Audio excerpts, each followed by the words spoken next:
Okay, so I get asked this question all the time. How do you become a digital nomad, traveling therapist when you actually work for somebody else? So people will email me and say, Kim, how do I ask my employer if I can work remotely? Well, I've got some tips for you. So, asking your employer to work remotely can be a sensitive issue to say the least, but there are some steps you can take to make the conversation go more smoothly. So, first, I recommend doing your research. Before you approach your employer, research the company's policy on remote work. See if there is a policy already. If not, you can talk about that later, but do your research up front. You should also have a clear idea of the requirements of your job and what tools and technologies you'll need to work remotely. So, most of you watching this are therapists and you're wanting to work remotely. And really, all we need is a HIPAA compliant platform, a really good internet connection, and a private place where our clients are not going to be heard and we're not going to be heard talking to our clients. So we need to make sure that all of that's taken care of before we ask. We want to research that and make sure we already know the answers to those questions. So next, you're going to want to plan your pitch. So you need to articulate, why do you believe that working remotely would be a good solution for you and for your employer?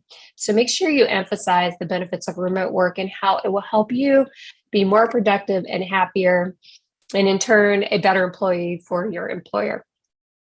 Next, you're going to want to schedule a meeting. So set up a time with your employer to discuss your request. This could be in person, it could be over the phone, or via a video call. I would recommend a video call just to show how seamlessly the interaction can take place and sort of demonstrate what remote work would look like if your employer is not familiar with it. I know most of us are familiar with Zoom at this point, but you never know.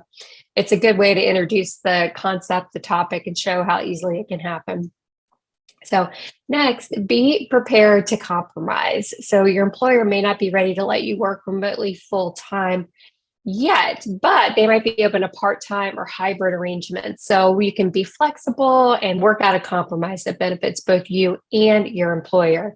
And over time, if it goes well and you're doing great, you might be able to negotiate more time or just go fully remote after a while, after your employer sees it is working out fine. Lastly, be professional and respectful, of course. So when you meet with your employer, be professional, be respectful, explain your requests in a calm, confident manner, and listen to their concerns and feedback. If your employer is not willing to let you work remotely, accept their decision gracefully. Continue to work hard and be a valuable employee, but secretly, maybe you want to start looking for something else, some other situation where you can work remotely. That would be my recommendation, because we all know remote work allows us to travel and be digital nomads, explore the world while you're working and seeing your clients at the same time. And there's lots of ways to do that. So if you're in a situation where an employer won't let you do that or be flexible with that, there's tons of other options. So keep your job and work towards that goal if you can't do it with your current employer. So lastly, an example of how to start the conversation with your employer would be, hi, employer. I was wondering if we could talk about the possibility of working remotely. I've been researching the benefits of remote work, and I believe it could help me be more productive and engaged in my work. What are your thoughts on this? Do you think this is something we could talk about? So that's just a way to get you started. I hope that helps. Good luck. I really hope you're able to do it. As you know, I'm a digital nomad. I'm a remote worker. I work from all over the world. It's a wonderful mix of lifestyle and work balance. I love it so much, and I hope your employers will let you do it too. If not, start working towards a solution to do it on your own. If you need help, reach out. I'd be happy to help you at thetravelingtherapist.com.